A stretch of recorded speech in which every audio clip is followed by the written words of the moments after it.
I was at the bottom of a cliff, 30 kilometres from the nearest hospital. Probably that point when I realised that, you know, this is it, this is the end of my life.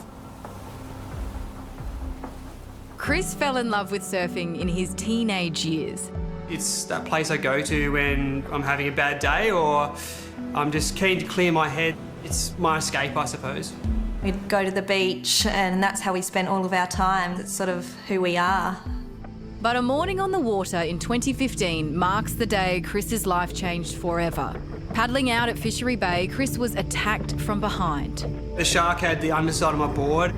My scream sort of sent everyone scrambling for the rocks, including my two good mates, Nick and Brock, who I was surfing with at that stage. Chris's two friends watched on in horror. I remember how scared I was. I was paddling hard for the rocks and I would have got within an arm's reach of my mate Nick, and we felt the surge of water, and then the shark popped up behind me for the second time and, yeah, shook me underwater until it then ripped my left leg off above the knee. I actually thought that was going to be the end of my life, and that was a pretty sobering feeling. Eventually breaking free, Chris's friends brought him to shore where he was given CPR for over an hour. That night we were given the worst possible news that he was given a 10% chance of surviving the night, but a 0% chance of surviving without brain damage. Chris spent 10 days in a coma.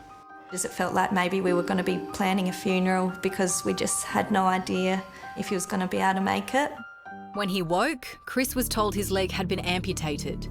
He had to relearn how to do everything from getting in and out of the shower, getting in and out of the car, moving around the house. It looked like being a full-time carer at the age of 25 for my 26-year-old partner. But the physical trauma wasn't the family's only battle. I think I lost a part of me. I was obsessed with surfing.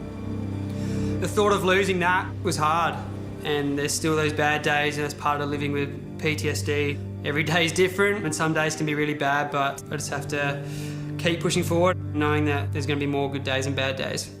There are around 20 shark attacks in Australia each year, with 3 of those typically fatal. Concerningly, attacks are on the rise in our ocean-loving country. This day was beautiful. It made us excited. It made us ecstatic that conditions were really good for diving. Glenn Dickson was on a spearfishing trip when the worst happened. I felt like I got hit by a truck. Then I became a rag doll in a washing machine. My body was already trying to swim without me even thinking about it with my remaining limbs. Glenn was able to escape swimming to safety, but not before being pulled down 3 more times.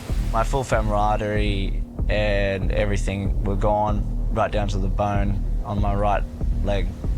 And then a really gentle white light came over me. My little girl, Lila, she said, "Daddy, come home." Sorry, that one always gets me. That moment was a moment where I switched from this is the end of my life to I'm gonna fight everything that I can do humanly possible to get through this. Glenn woke up in hospital to find all that was remaining of his right leg was 1/4 of his femur. My instant response was, at least I survived. That type of fear and knowing how close I was to death, I was just happy to be alive.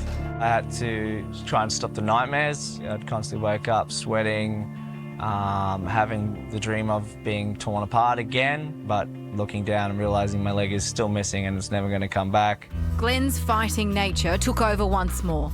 On the hard days, he would get in the gym. Started figuring out my own way of doing things, and it gave me more confidence, more self-belief. It gave me more drive. Muay Thai has helped my recovery majorly because it constantly gave me a goal to drive towards, but also it made me feel able-bodied more than just disabled. Last year, Glenn made history competing in Australia's first ever amputee MMA cage fight. Oh, there's one. Oh, might be in a bit of trouble here. The fight was so important to me because it was a way of me being able to show other amputees that they can achieve these goals. This year, Glenn is planning to travel to America as an ambassador for disability sports. I want amputees to not be discriminated, and I want people with disabilities, including mental disorders, to still chase their dreams.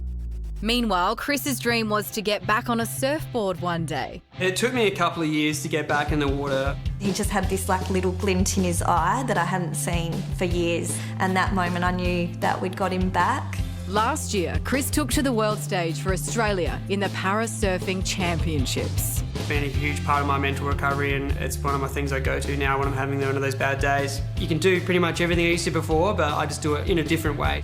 Which is really important for our kids to see that you can do hard things and you can overcome challenges, cope with adversity and get back to doing what you love, especially if it brings so much joy and happiness. Along with the scars, Chris also carries one other memento from that fateful day. I wanted to keep the shark's tooth because it reminds me of the day, and I don't get any bad thoughts or anything like that. It's just a cool little thing to have that I'd like to show my kids so they can tell the story one day.